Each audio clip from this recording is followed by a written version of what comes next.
Bonjour, bonjour, bonjour. Comment nous y famille yo? Comment nous y fanatique moi yo?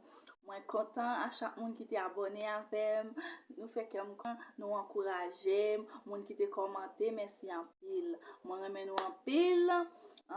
Sujet pour matin, hein?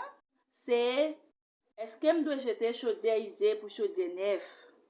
Moi vite dire pas faire bagay ça. Pas jeter chaudière isée pour chaudière neuf. Comment? Ou que doit gon moun nan vie ou te passe paquet misère à moun ça. Nous passons des moments difficiles ensemble. Ou reman moun nan depuis dans l'école classique. Nous faisons faculté ensemble, n'a goumé, n'a plité pour nous créer une famille de merci Dieu. Eh bien, un bon matin pour moun sa lever, disons que ma tante li k'ap régler yon bagay pour li pour quitter pays ya ou bien un mariage et quelconque. Kounya la même, eh bien, moun sa li vin abandonner. Gede parfois moun yo kon leve aller, yo pa chambre les moun nan. Yo get ti moun a moun nan, yo pa chambre voye rien. Yo leve a jeune yon moun yo pa même connaît, c'est dans téléphone, dans appel vidéo et moun nan. Yo get en faire confiance, yo get oublier moun yo te gen yo passé pile misère, moun yo te ensemble avec li a. Yo get oublier moun sa pour li. Mes amis, fais respect. Pas jeter chaudière isée pour chaudière neuf. Ou pensez la vous pral belle? On pense bien mener, on pral bien mener.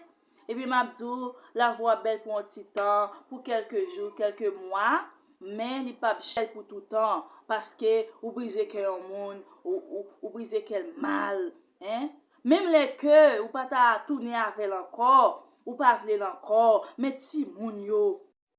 Hein? Si moun yo qui te nan men lan, hein? Ou connaît Jean Haïti son pays qui difficile lié, ou connaît bagay yo déjà, ou pas jambe pour ti moun yo, ou c'est un monde qui pas prend responsabilité ou gen pour crier, sou pas changer, ou même qui t'a des vidéos ça sou fait travail ça, moi dou changer la vie ou, voyez comme bay fia pour li capable payer l'école ti moun yo, pour acheter manger, mettez dans kay là parce que pas li te fait ti moun yo pour kol, c'est nous dire que te mette tête ensemble pour nous te ti moun yo.